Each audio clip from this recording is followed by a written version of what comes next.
Car crash cases, defective products, dangerous drugs, injuries, and abuse. Across the state of Alabama, the attorneys, proudly sponsored by the law firm of Hollis Wright, are here to serve you.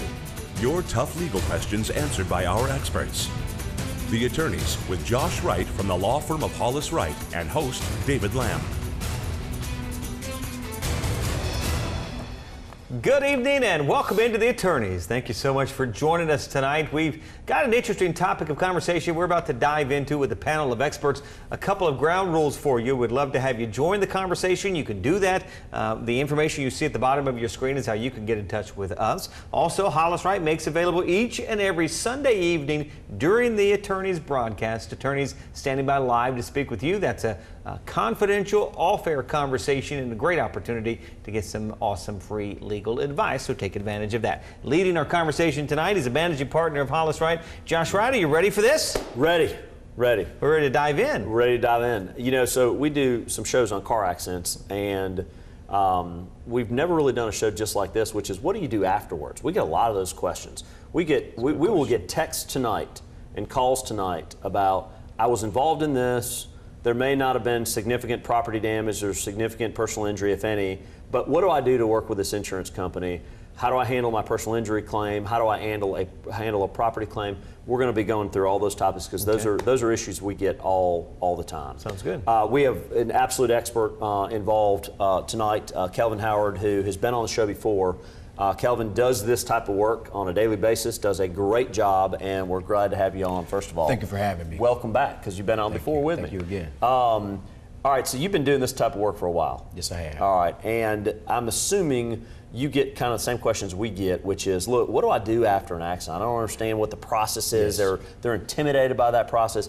Let's kind of jump right into it. How do you advise them after an accident, kind of what to do and how to protect their claim, if you will? Well, first of all, of course, in an accident, after they make sure that they're okay physically and they've got their thoughts together, I would encourage anyone to, if they don't have an attorney, before they contact an attorney, make an assessment of the situation. You know, get the contact information of the other individual that's involved, ask them whether or not they have auto insurance, identify the company, maybe try to get the driver's license number. Yeah. Of course, after the scene, you want to call 911 to call them out to the scene, and so you can get a report done, because that's and most I was going to ask you that. important. Why is that important? Explain that, because a lot of people are like, hey, we don't necessarily have a report, but is there still a potential claim? And the answer is generally yes, but boy, a report sure does help. Well, how does that happen? Having a report memorializes the fact that you had an accident. You know, just with any type of claim, whether it be homeowners insurance or things of that nature, you've got to have a claim or report it to the insurance company to proceed with the claim. So same thing with an auto accident, and it also kind of puts you a timeline, so to speak, talk about statute of limitations and things of that nature, which is a whole lot more detailed from our end as an attorney. But just as an individual, you want to protect yourself, because I've had instances where people have had an accident, say at the grocery store, and it's a minor fender bender, and they'll do a handshake, and the other party would turn around and file a claim in small claims court against that person for the damage to their property. So, they made a handshake agreement or things of that nature, but the accident report will actually give you something that's official. It's not a dispute or he said, she said type of situation. You have what it says, a uniform Alabama traffic report. That's right. So that's what you should have. So we throw the statistic out there because it's the most recent one in the last couple of years, is roughly 15 to 20% of drivers in Alabama are not following the law and do not have liability insurance. Yes. How do you handle those cases? Because I know those are a little bit more complicated when there's not an identifiable defendant that has the resources to be able to resolve a claim. How do you normally advise clients in those circumstances? Well, when I first get contacted by a client, I will request the accident report. And sometimes you have a situation where the person will have insurance and they'll have a 30-day policy, and then it'll lapse. They'll get that insurance so they can get the car tag, yada, yada, yada. Instances where the insurance policy has lapsed, I would recommend that they check with their policy and proceed what's called an uninsured motorist claim or an underinsured motorist claim. So the difference is an uninsured motorist claim is a scenario where an individual has hit your vehicle and caused you some personal injury and they have zero insurance. So in our vernacular, we call that UM. Yeah. So if I were doing it as an exam, I say UM equals 0.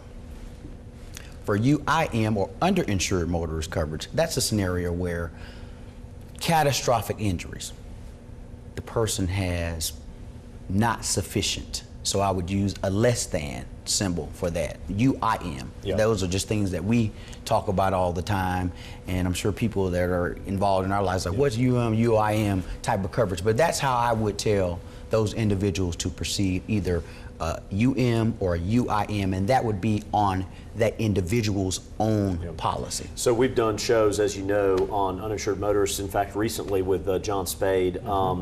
You know, and the unfortunate thing is there are folks out there that do not have liability insurance, even though they're supposed to have liability insurance. As Kelvin said, great point, you know, related to those individuals, they may have 30-day lapse policies.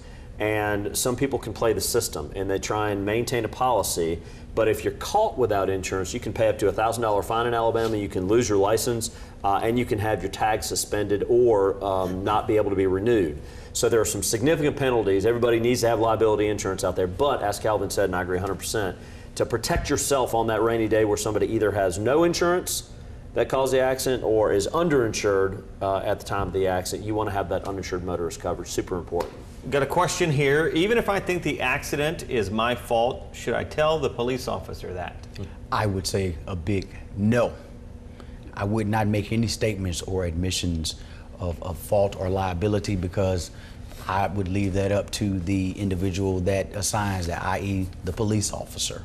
So, because you know, you don't want to make those types of statements of admission or guilt or anything.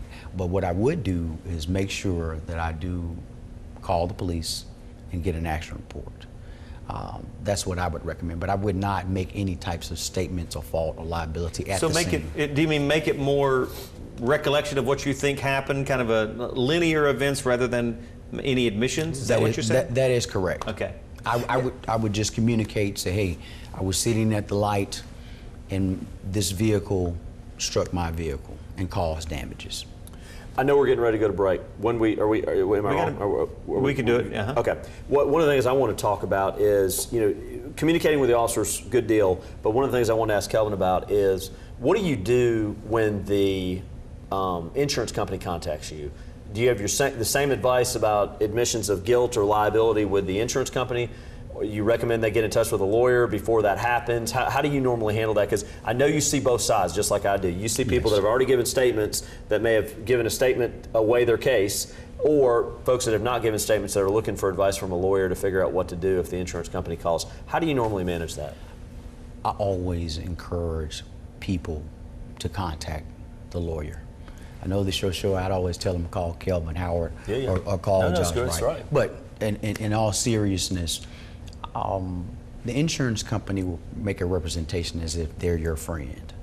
And in an instance where you have an adverse situation, it's hard to play sides. So I wouldn't make any statements to an insurance company until I talk to a lawyer, because any statements that you make, you're locked in to those statements. I'm never encouraging anyone to be dishonest or disingenuous, but you don't know how your statements will be turned around, or someone will make a spin on what you say, and it'll something that you think is just, you know, I'm just trying to be honest, I'm just trying to explain, but you don't understand how it can be represented not in your favor. So I always tell people to contact a professional first, so we can make an assessment of what happened.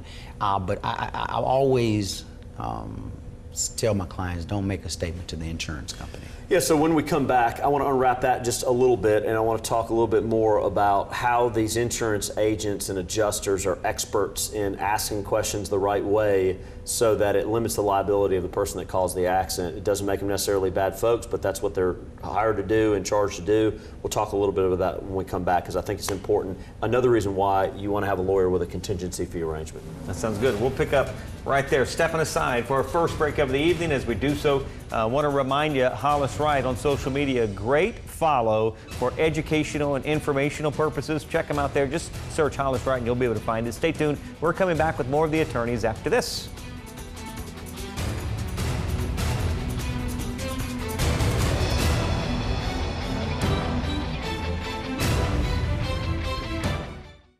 I'm Josh Wright with the law firm of Hollis Wright, a personal injury law firm. Thank you for watching The Attorneys. Now, we hope you, a friend, or a loved one never needs legal counsel for a case. But if you do, the goal of the show is simple. Provide answers and legal counsel when you need it the most.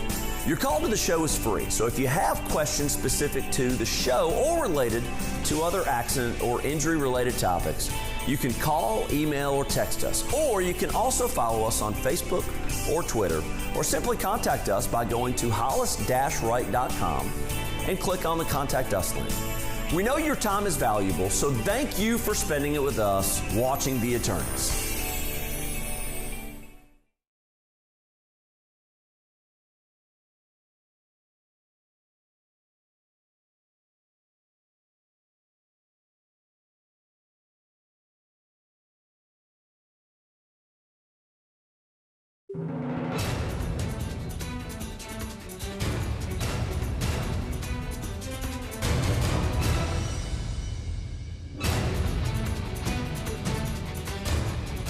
Welcome back into The Attorneys. Appreciate you being with us tonight. Hey, don't forget, attorneys from Hollis Wright standing by all throughout the program tonight. That's a free, off-air, and confidential conversation with an actual attorney from Hollis Wright, so take advantage of that. Now, whenever we went to break, talking about statements that you make to insurance providers, you wanted to kind of tag. Yeah, so one of the questions I want to ask you is, and I know you probably see this in your practice, I do too, there are, these adjusters are incentivized to reduce the ultimate payout in some of these cases, and they're good at asking questions the way they need to gather the information they need. You mentioned earlier that, hey, once you make a statement to that insurance company, especially if it's not your carrier but the liability carrier, you're kind of locked into those statements. You see that a lot, don't you? Yes, because the first thing they'll ask you, is it okay for me to record this? Yeah. Because they have to ask you that. And you say yes. And they'll ask you and re-ask you the question, say, is this my correct understanding? Almost as we would if we were taking a deposition testimony under oath. Yeah. So it's not necessarily a deposition testimony under oath, but they can say, well, on this date you said this, and now you're saying this, so now you've contradicted yourself. Yeah. And you put yourself in a position of not looking, as honest as you would like to. Talk about the contingency fee contract and how it's easy to get a lawyer early in the case without having to spend any money. Well, a contingency fee, of course, you and I know that you have to have that in writing. And it allows an individual to get representation without paying money up front. I often tell people, in those types of scenarios, they'll say, well, the lawyer took a percentage of my fee, but they don't have to worry about paying the hourly rate or anything like that. And especially if there are case-related expenses, which you and I are familiar with, that we will pay up front. Yeah. So it allows an individual to seek representation at a time where they may not be at their best, but I'm not going to say may not, they are not, especially in instances of catastrophic injury. Yeah. They may be dealing with medical bills, they may be dealing with time off work, but the contingency fee allows a citizen to get great representation without having to worry about reaching in their pocket or paying a monthly bill. So as we see consistently in these cases, the insurance companies will mobilize. They'll do what they need to get statements of the officer, of the witness, potentially download black box information related to the car, take pictures of the scene, get accident reconstructionists involved. That's not warranted in every single case. Every single case is not a significant injury case, but in many cases there are components of that are done by the insurance company. The contingency fee relationship, David, allows the respective client to have the same quality of service where the lawyer's funding the bill to do all those things and has the investigators and has the experts that are necessary to be able to accomplish those same things to work the case up to put you at an equal equal level as that of the insurance company. And so the contingency fee relationship is really a good one. Another question we've got here is about the reporting an accident. What if the accident is minor? Like you said, a fender bender. Should I call the police or fill out a police report? I would strongly recommend anytime you're involved in a motor vehicle accident, contact the police to, again, make sure that you have a record of what happened. Because in incidents, especially rear end cases, you may have symptoms of an injury that may occur later. It's just like if you're playing basketball, you sprain your ankle. Doesn't necessarily hurt that day, but you wake up the next morning and you're like, oh shucks, I'm really, really hurt. So it may be you had the accident on Sunday, and then Monday morning you wake up. So you had the accident on Sunday. So you need to call and make that report on a Sunday, because you have no idea what type of residual effects or symptoms that may occur from an automobile accident. Interesting, and we see this a lot in our practice. There are circumstances where when you have a significant injury case, EMS is there on the scene before the officer's even there to do a report. And the officer may only take a statement from one side. There are times when the officer may never even get your side of the argument, because you're at the hospital at the time. There are things that you can do, and lawyers can kind of lead you through the process. There are things you can do to make sure the accident report is adjusted or changed to make sure that it's accurate. Because a lot of times, think about it, if only one party is given a statement as to what happened, it may appear totally different than the reality of what happened. So sometimes getting the officer to reconsider or take another statement and then do an amended accident report is a really good call. And lawyers, David, can help you walk through that process. All right, another question we've got here. Do I have to report the accident to my insurance company? We kind of touched on insurance companies, but must that be done? Most insurance policies require you to report an accident immediately or as soon as you can. As he stated earlier, if you're in a serious accident and you're unconscious, you're unable to do so. But most policy language will tell you to report that accident as soon as possible. And I would strongly encourage you to do so, especially in a situation where someone else is at fault, and try to get that information from somebody else's insurance and put their auto carrier on notice as well. Real quick, because it's right on this, the next question is similar. Should I talk with the other driver's insurance company? All right, so not filing with yours, but if you're in an accident, the other person's insurance company calls, what do you advise there? Well, I think Kelvin addressed it earlier. Be careful and be very cautious to do that without getting some consult with a lawyer done first. The reality is you want to be able to understand the process. I'm going to give you an example that was alluded to earlier before we go to break here that's important, and this will show you this concept that nobody's trying to make you be dishonest. No lawyer's trying to tell you to say something that's not true, but let me give you just a shining example. Alabama has a very archaic rule called the guest passenger statute. If you're a passenger in a vehicle with someone that's operating that vehicle, you can't bring suit against that individual unless they engage in conduct that is beyond unreasonable, beyond negligence. You have to show that they were wanton in their conduct or they engaged in some reckless conduct. Speeding, drinking alcohol, not paying attention, texting while driving. There are things you can do. If you didn't know that rule and you're a passenger in a vehicle and the insurance company for the driver calls you, they can back you into a statement to make it appear, because that may be a friend of yours or you may be related to them, make it appear as if they didn't do anything but engage in simple negligent conduct, precluding your case completely. And so there's nothing wrong with consulting a lawyer first to understand how that rule works and to make sure that you're totally and completely honest. I tell my clients a lot of times in depositions, I know you're embarrassed about these injuries right now. I know that you don't want to talk about it. Now's the time to be honest about these injuries. This is your moment to be able to talk to that other side and be honest about the injuries. The same thing is true related to the liability. Even though you may want to try and protect the person that was driving, the truth is what it is, and the insurance agent needs to hear what the truth is. So getting a lawyer involved early is super important. That is correct. And I don't know if there's anything you thought different of that, but I echo what you're saying. One thing I will say, I'm making a distinction because we handle personal injury. You will have a situation where there's property damage. Now, in those instances, I will allow my client to speak only as it relates to the property damage, because you know this, other than the bodily injury, the most important thing in an auto accident is, I don't have a car. Yeah. I don't have a car. I don't have a car. Well, we want to get that process done very, very quickly. We want to make sure that if they have access to rental car coverage or access to go ahead and get an accident, to getting that car fixed. So in that instance specifically, and I often will have a conversation with the insurance company and say, look, I'm going to allow this conversation limited for the scope of only talking about property damage. Now that's one time that I will back away from making the statement or even allowing them to communicate, because I know it's very, very important to address the issue of I don't have a car, I don't have a car, I don't have a car.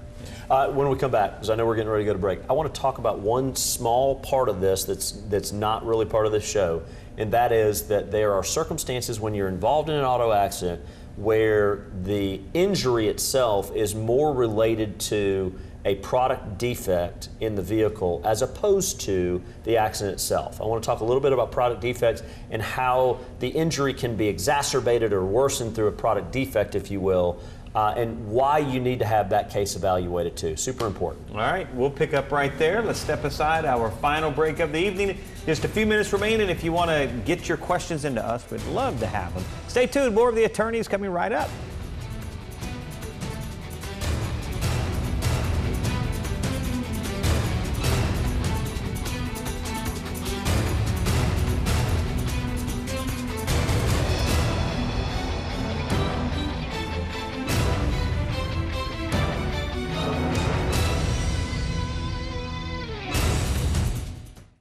I'm Drew McNutt with the law firm of Hollis Wright. We often get asked, what happens if someone is injured by a motorist who doesn't have any insurance coverage? In tonight's Legal 411, we will address uninsured motorist coverage. Under Alabama law, all automobile policies issued must provide uninsured motorist coverage unless the name insured rejects the coverage in writing. If you purchase this coverage and you are injured by an uninsured driver, you can make a claim against your own insurance company to compensate you for the injuries caused by an uninsured or underinsured driver. While liability insurance is required by state law, it is estimated that over 20% of the motorists in Alabama do not have any coverage at all. Uninsured motorist coverage provides you with the ability to protect yourself and your family in the event you are injured or killed by one of these uninsured drivers. If you are concerned about whether you're covered, I recommend that you check your declarations page or contact your insurance agent to discuss your coverage options. If you do not have uninsured motorist coverage, consider adding it. And if you do have it, discuss increasing your limits. Oftentimes, you can purchase hundreds of thousands in coverage for less than $100 a year. Please remember, your call, email, or text to the attorneys is free. All of us at Hollis Wright want to help answer your questions on the real issues you face. Remember, a competent lawyer will respond to every question you send in. That's our pledge and promise to you. Thanks for watching The Attorneys on WVTM 13.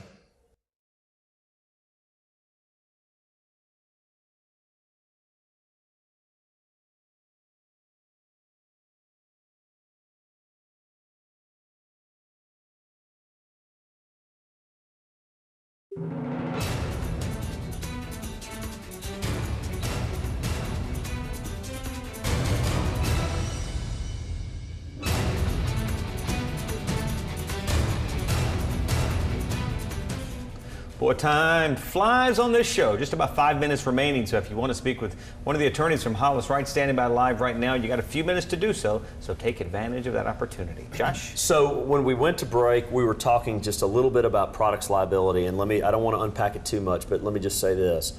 There are circumstances where technology has increased in vehicles where the extent of a person's injury was worsened because there is a defect in the product. I'll give you a good example. Side curtain airbags are standard in vehicles made after the 2010, 11, 12 vintage. And those have a major impact. I have two cases right now with significant injuries where side curtains didn't deploy, even though the black box showed that the threshold of the roll warranted the deployment of those bags, right? That's just one example of many. All I wanted to say, David, is this, and I know Kelvin will agree with this. When you're having your case evaluated from a personal injury perspective, you want a lawyer that's going to be able to evaluate that case not only from a car accident perspective, but also to assess if there are issues associated with the vehicle. That was my only point. Got a few questions I want to try to get to if we can. First of all, is it important to take pictures of the accident scene? I would say yes, very important. if you have that opportunity, and when I first started practicing, cell phones were not as evolved as they are at this time. And I would always tell my clients, I used to put together a little checklist. I would always tell my clients to have a disposable camera, and they still sell them, to have them in your glove box, for instance, just like that. But you know, as the evolution of cell phone cameras are there, I often ask the client, take a picture of your vehicle. If you can, take a picture of the positioning. All these things are helpful for what we call accident reconstruction, because Josh or Kelvin was not at the scene. All we have is the intake that comes in from after the accident. So it's very helpful if you're able, in an instance where you're unconscious or you're afraid or you're hurt or in pain or things of that nature. My expectation is not for you to pull your camera out, but in this world, everybody takes pictures of everything. So I would tell you to be mindful of that, yes. All right. Another question, what if I wasn't wearing my seatbelt? Does that mean I don't have a case? That does not disqualify you from having a case. Not having a seatbelt, of course, is a law, but I would tell an individual, don't hesitate contacting an attorney trying to pursue a claim for personal injury just because you had an instance where you didn't have on your safety belt. Yeah, and one thing I'd say is this: there is a state law that indicates that that is not admissible in front of a jury unless it relates to injury causation, like in a product suit where you're claiming that your seatbelt didn't work. If you didn't have it on, that's admissible. But traditionally, you can't ask that question, and you don't have to answer that question in front of a court, a jury, so it may not even be admissible in the first place. Okay. Just 2 minutes remaining, timing up for a final thought from the both of you. And Kelvin, if you would, you go first, please, sir. Well, again, Josh, thank you for having me. David, pleasure always working with you. One thing that I would leave the public with is this. I always encourage people to live their lives as a student or someone that's never afraid to learn. Don't be afraid of things of the unknown. Litigation, dealing with lawyers for a lot of people in the sectors of our community is, kind of a area that's unknown. Don't be afraid to contact a lawyer. Don't be afraid to reach out. We've expressed to you about the contingency fee agreement. You know you can get representation without reaching in your pocket. So I would encourage anyone to continue to learn and grow, and contact a lawyer if at all possible, or have someone contact them on your behalf. Right. Josh? Wow, I'm not sure it can be stated any better than that. I mean, that's it right there. I mean, people are intimidated generally to contact attorneys. Don't be. This is your opportunity to ask questions of Kelvin, or to gather information about a potential suit, or to figure out whether or not you need to talk with an insurance adjuster. If you're sitting on the couch and you're thinking to yourself, I'm just scared to call that lawyer, they got an opportunity on this show to not have to be on the air to ask the question, but to talk confidentially via text, email, or through Twitter and some of the other things we do, or through a call. They can talk with a lawyer confidentially and ask questions to learn more. I just really believe in that process. It's a good process to make sure that they're protected. Absolutely. Interesting show, fellas. Thank you. Good job. Thanks to both of Thank you for having you. me. Thanks to you as well for joining us. We certainly appreciate you being with us each and every Sunday night. As we wrap things up, here's how you can get in touch with the firm and also check them out online as well. Thanks so much as always. We'll see you next time right here on The Attorneys. Thanks for watching The Attorneys, sponsored by Hollis Wright.